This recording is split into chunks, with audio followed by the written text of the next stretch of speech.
Hello, my name is Austin. I'm doing my speech on subliminal messages and advertisements.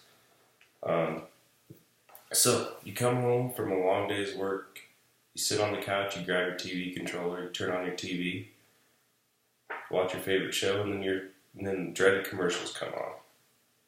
And then there's always that one commercial that catches your eye more than all the rest of them. Maybe that commercial has a subliminal message in it. For those of you that don't know, a subliminal message is a message that a viewer remembers but does not realize that they saw it. I also ask you the question that, do you think it's ethical that advertisers use subliminal messages to persuade us? So, I have a couple of examples of those subliminal messages that I printed off for you to see. So on this one, it's advertising McDonald's. So during a 2007 TV episode of Iron Chef America, a picture of this was spliced into the screen for just 1/30th of a second. And then McDonald's actually denied that they don't use subliminal advertising, so Food Network declared a technical error. Then there was this one, the KFC snacker, and if you look right there, that's actually a $sign in the lettuce. This was during a 2008 commercial that KFC did. Then there is the Australian ARIA Awards, where they had advertisements up in the top left corner that were only there for a few seconds, and there's actually 10 images.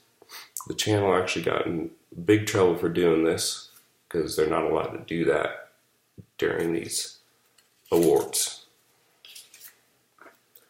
And you got this one. This was actually during George Bush's campaign. It was a commercial about Al Gore that flashed the word rats for 1/30th of a second.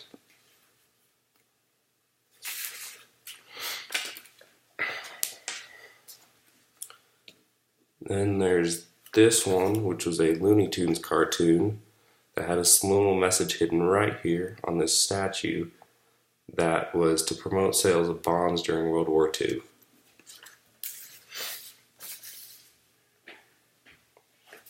So now that you've seen examples, I'll give you a few different studies on the subliminal messages.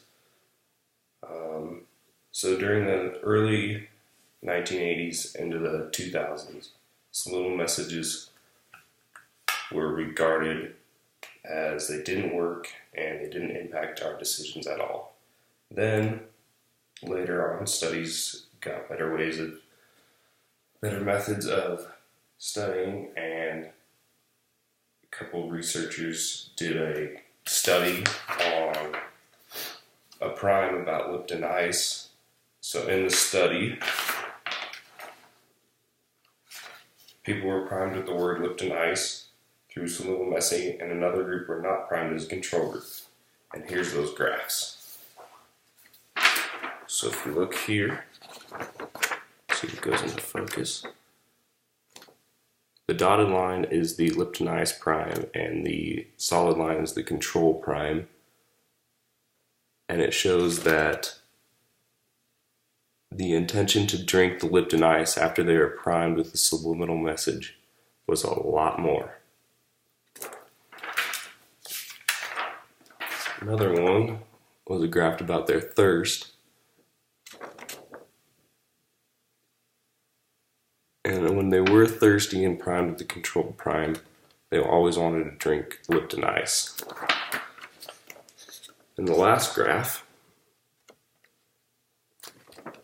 was again thirsty and not thirsty, and the percentage of participants choosing Lipton ice as a function of thirst and prime, you can see on both sides, thirsty and not thirsty.